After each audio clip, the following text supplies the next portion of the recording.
అంటే ఇది నేను ఈ విషయాన్ని నేను ఎలా చెప్తానంటే, ఇప్పుడు నేను ఇన్‌స్టాగ్రామ్‌లో రీల్స్ చూస్తుంటే పేరెంట్స్ కూడా పిల్లల మీద ప్రెషర్ ఎక్కువ పెట్టేస్తున్నారు. ఎగ్జాక్ట్‌లీ. వాళ్ళ పిల్లలు టాప్ తెచ్చుకున్నారు, మీరు డాన్స్ చేస్తున్నారు, వాళ్ళు సింగింగ్ చేస్తున్నారు అని చెప్పేసి మా పిల్లలు పుట్టగానే మాట్లాడేసాలి, లేదా శ్లోకాస్ చెప్పాలి, లేకపోతే ఏదో ఒకటి ఉండాలి. సోషల్ మీడియాలో మా పిల్లాడు తోపు, ఇంకా మా అబ్బాయే బెస్ట్ ఆఫ్ బెస్ట్ అనిపించేలాగా వాళ్ళని బాగా స్ట్రెస్ లేకపోతే ప్రెషర్కి పెట్టేస్తున్నారు.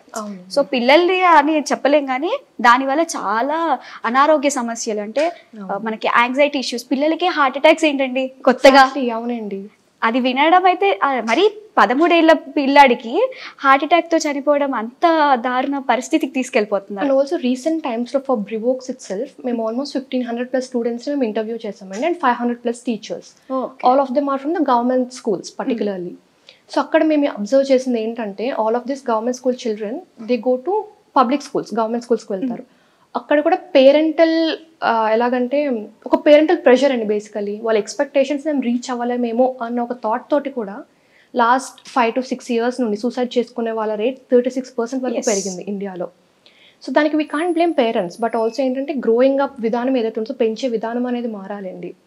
బికాస్ చిన్నప్పటి నుండి మనం ఇలాంటి ఒక ఎథికల్ వాల్యూస్ అనేది మనం పిల్లాడిలో ఇన్స్టిల్ చేసినప్పుడు, తెలుగులో ఎలాగైతే మొక్కాయి వంగనిది మానే వంగున అని ఉందో, చిన్నప్పటి నుండి ఇలాంటి వాల్యూస్ అనేవి ఎవరితో ఎలా మాట్లాడాలి, ఎక్కడ ఎలా ఉండాలి, ఒక రామాయణం మహాభారతం ఇలాంటి ఎథిక్స్ అండ్ వాల్యూస్ చిన్నప్పటి నుండి నేర్పించినప్పుడు మాత్రమే ఆ చైల్డ్ అనేవాళ్ళు బై ది టైమ్ ఆఫ్ 18, ఎందుకంటే అది క్రూషియల్ పీరియడ్ అండి. ఇప్పుడు 8 years నుండి 18 years అనేది it's the most crucial time. ఆ టైంలో పిల్లలకి మనం ఒక సపోర్ట్ అనేది ఇవ్వలేకపోతే మనం ఏం చేస్తున్నామండి. So we need to have that support from teachers and also from the parents as well.